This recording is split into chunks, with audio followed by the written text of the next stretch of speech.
Olá, estamos de volta com o nosso Drops do Céu, gotas de luz sobre a sua vida. Estamos falando sobre Deus no meu trabalho, não é?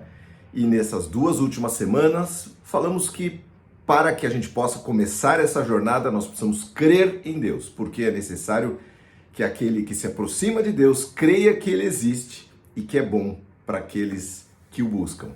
E depois estudamos que a fé, ela vem de conhecimento. Quanto mais nós conhecemos a Deus, a sua palavra, o que Ele pode fazer, mais nós estamos próximos, de alcançar um relacionamento íntimo com Ele e aí vivermos uma esperança, e uma vida que possa entregar aquilo que a sua palavra diz. Hoje nós vamos continuar e vamos falar sobre a fé que nasce na necessidade. E vamos estudar em João capítulo 4, a partir do verso 46, a história de um cara que foi atrás de Jesus desesperado. Então vamos lá. Enquanto Jesus viajava pela Galileia, chegou a Caná, lugar onde ele tinha feito aquele primeiro milagre da multiplicação, da transformação da água para o vinho. Onde tinha transformado a água em vinho. Perto dali, em Cafarnaum, havia um oficial, um centurião do governo, cujo filho estava muito doente. Ele era romano. Quando soube que Jesus viera da Judéia para a Galileia, foi até ele e suplicou que fosse a Cafarnaum para curar o seu filho, que estava à beira da morte. Jesus exclamou: jamais vocês crerão, se ao menos vocês não virem sinais e maravilhas. E é importante a gente ver essas coisas, porque geram fé no nosso coração. O oficial então implorou: Senhor, por favor, venha antes que meu filho morra. Ele não deu nem bola porque Jesus falou. Ele falou: eu não sei, eu gostaria que o Senhor fosse, porque só o Senhor é a salvação do meu filho. E Jesus, surpreendentemente, falou: volte, disse Jesus, seu filho viverá. O homem, vejam, creu nas palavras de Jesus e partiu para casa. Enquanto estava a caminho, alguns dos seus servos vieram ao seu encontro com a notícia de que seu filho estava vivo e estava bem. Ele perguntou: quando foi que o menino havia começado a melhorar? E eles responderam: ontem à tarde, a 1 hora, a febre subitamente desapareceu. Então o pai percebeu que havia sido aquele exato momento que Jesus tinha dito: seu filho viverá. E o oficial e todos de sua casa creram em Jesus. Este foi o segundo sinal que Jesus realizou na Galileia, depois que voltou da Judéia. Que história tremenda, não é? Aquele milagre clássico que a gente já viu, eu já vi tantas vezes. Você ora aqui, no seu lugar, e Deus opera longe, primeiro. 2, você ora aqui, à 1 da tarde, Deus está curando lá à 1 da tarde. Por quê? Porque Deus é Deus de perto e Deus é Deus de longe. Este centurião, com o nome de centurião, ele tinha mais de 100 debaixo dele, porque ele era um oficial importante romano. Ele entendeu a questão de comando, não é? Interessantíssimo isso. Aconteceu na hora que ele falou. Lembrando que oficiais romanos não procuravam judeus para nada. Havia um desprezo pelos judeus. Só no desespero. E ele creu e recebeu. Deixou de lado o fato dele ser oficial, dele ser romano. Ele foi atrás da cura do seu filho. E a fé deste centurião me chama atenção também, porque este foi somente o segundo milagre que o Senhor Jesus realizou na Galileia. Primeiro foi em Caná, que ele transformou água em vinho. Jesus não era tão famoso assim.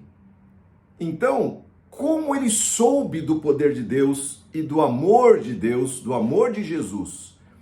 Ele ouviu, obviamente, dos milagres que tinham acontecido na Judéia, alguém contou para ele, ou talvez até ele tenha presenciado a transformação da água em vinho, ou ele soube também daquele milagre. Não importa, isso gerou fé no seu coração e esperança, não é?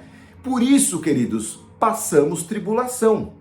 As tribulações nos aproximam de Deus. Eu sei que isso é difícil falar e mais difícil de viver, não é? Mas, muitas vezes, sem uma tribulação, nós não temos a oportunidade e não vamos atrás do Senhor Jesus. E perdemos a oportunidade de nos aproximarmos do Deus da vida. Conhecermos ao Deus vivo. Este centurião teve oportunidade, ele não desperdiçou. Ele foi atrás, como eu disse, desprezando tudo e foi atrás da bênção que ele estava procurando. Quando você estiver no seu trabalho, não é? Você muitas vezes vai passar por lutas, seja você patrão, empregado, seja você professor, seja você o que for, não é? Você vai ter aquelas lutas diante de você e aí você tem a oportunidade de, nessas lutas, se voltar a Deus ou sair maldizendo, amaldiçoando, não é? Rogando praga, dizendo que a vida é dura e que ninguém dá bola e que você poderia ser muito mais abençoado do que é. Sim, pode, mas tem um caminho, não é? Falando de lutas, né, a gente lê lá no livro de Jó, né, que passou por tantas lutas, né, a gente sabe a história dele. No último capítulo, né, do livro de Jó, nos versículos 2 em diante, Jó chega e fala assim, olha só, reconheço que para ti, ó Deus, nada é impossível, que tudo podes e que nenhum dos teus planos pode ser frustrado, impedido. Antes, diz Jó, eu te conhecia só de ouvir falar, mas agora eu te vejo com os meus próprios olhos. Por isso, estou envergonhado de tudo que eu disse, de tudo que eu pensei, porque a gente sai falando uma série de teorias sobre Deus que, na verdade, não tem nada a ver na maioria das vezes, e me arrependo sentado aqui, no chão, no pó e na cinza. O que Jó disse? Muitas vezes nós conhecemos ao Jesus da parede, do crucifixo, ao Jesus da vida dos outros, da história dos outros. Meu querido, minha querida, você tem que ter a sua própria experiência. E se Deus está permitindo que você tenha tribulações, saiba, é para que você o encontre e você possa conhecê-lo de perto. Eu vou contar uma história que aconteceu comigo. Foi o meu primeiro milagre. Quando eu tinha 13 anos, eu estava na escola. Eu era um aluno, nunca repeti, mas também não fui aquele aluno brilhante. E neste ano eu ainda estava perdidão, estava me convertendo quando eu tinha 13 anos. E eu comecei a ler livros, né? Eu li lá O Contrabandista de Deus, O Foge Nick Foge, A Cruz do Punhal, uns livros maravilhosos que falavam de muitos milagres que Deus estava operando. E eu ali na minha simplicidade como uma criança de 13 anos, e o que aconteceu? Eu fiquei da chamada segunda época, recuperação, fiquei de exame para o final, passei as férias estudando no escritório do meu pai, que era muito bravo, me botou para estudar todo dia, eu tinha que pegar o ônibus, ir para o centro da cidade, estudar a manhã inteira, voltar para casa, almoçar, 2 da tarde estava lá, estudava até às 5, aí eu podia ir embora. As férias todas. É isso, meu pai era bravo. E quando eu estudei, eu falei, agora eu vou passar, eu orei a Deus, minhas orações de criança, que eu estava me convertendo, e o que aconteceu? Tive a minha prova, eu fiquei em Ciências Físicas Biológicas, eram 3 exames, Física, Química e Biologia, e eu bombei. Me liga o meu amigo e fala, cara, vem para cá para a escola que você bombou. Eu fiquei desesperado, falei, não é possível, o que mais? Fiz a seguinte oração, me ajoelhei no meu quarto, o que mais o Senhor quer de mim? Senhor, eu fiz tudo, olha essa oração de criança. E eu peguei a minha Bíbliazinha, não é a regra, mas acontece também, e abri em Marcos capítulo 11, versículo 24, que diz assim, tudo o que pedirdes em oração, crede que o recebereis e tê-lo-eis. Tudo o que pedirdes orando, vocês vão receber.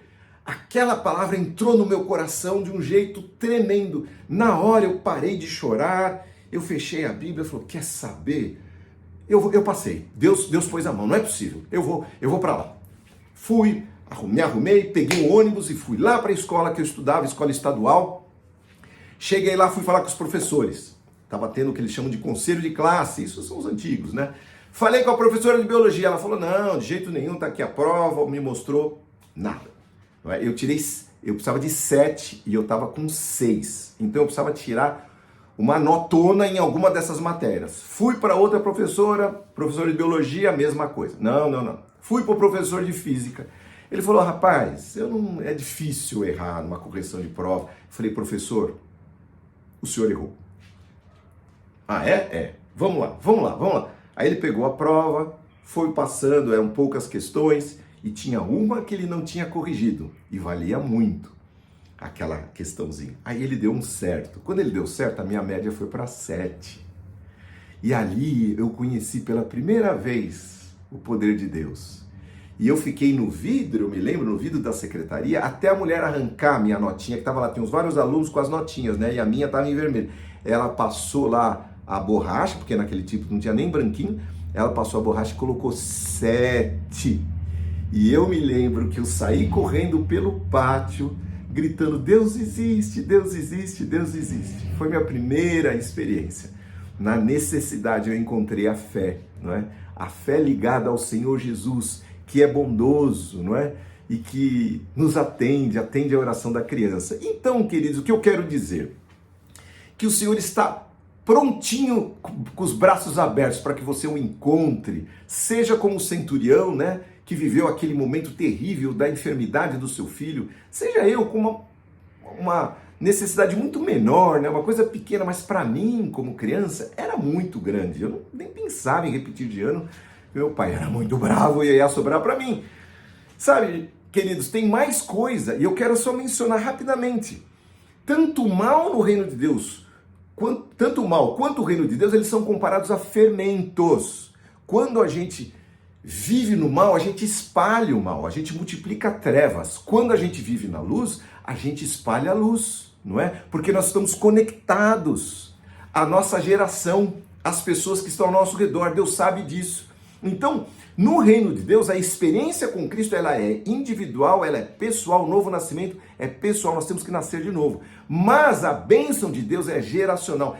Você abençoa os seus filhos, abençoa o seu entorno, abençoa o seu próximo, aquele centurião abençoa os seus filhos. Eu, depois daquela experiência, tive muitas derrotas, pecados, erros, e não importa. Estou aqui hoje trazendo essa palavra para vocês, não é?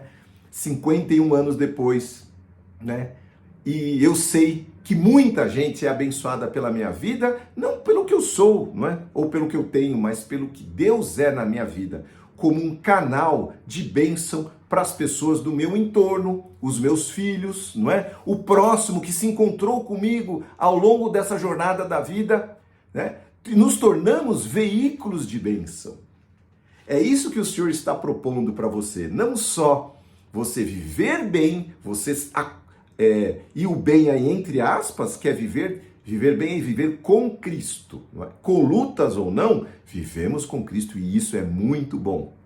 Nos tornarmos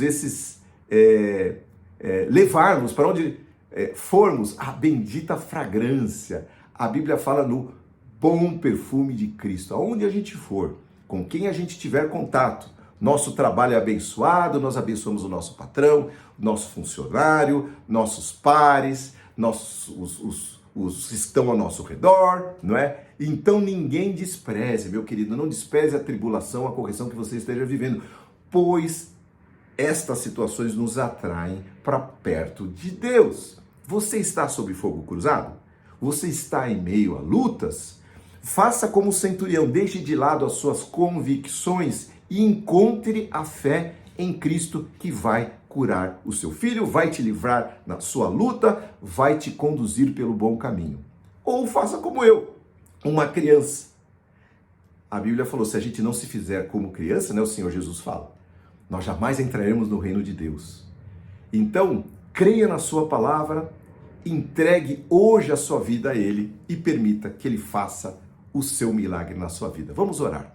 Senhor, Tu és um Deus de perto, um Deus de longe. Tu alcanças não somente a nós, como o nosso redor. Tu alcanças a nossa sociedade, nosso país. Estamos vivendo tempos de tanta luta, de tanta confusão. E se nós formos um canal de luz, vamos brilhar a ponto de influenciar o nosso país, a nossa sociedade. Abençoar os nossos filhos e os filhos dos nossos filhos.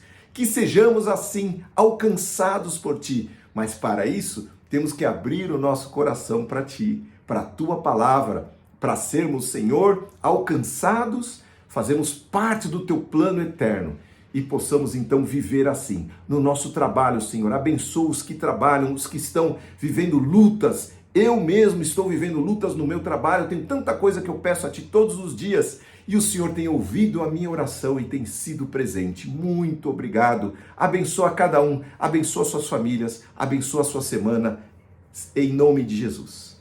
Amém. Amém, queridos. Essa é a palavra que o Senhor preparou para nós hoje. Que o Senhor te abençoe, que seja de edificação para você, para a sua vida. Se você gostou, curte aí. Isso aí ajuda pra caramba o canalzinho. Se você quiser, compartilhe com seus amigos, compartilhe com quem está precisando, compartilhe com os seus pares, com os empresários, com aqueles que você achar, para que todos possam receber uma palavra de fé no seu coração nesse tempo de tanta incerteza. E que assim seja. Se inscreva no nosso canal e até a semana que vem, quando traremos mais uma palavra sobre Deus no meu trabalho, drops do céu, gotas de luz sobre sua vida. Deus abençoe. Um abraço.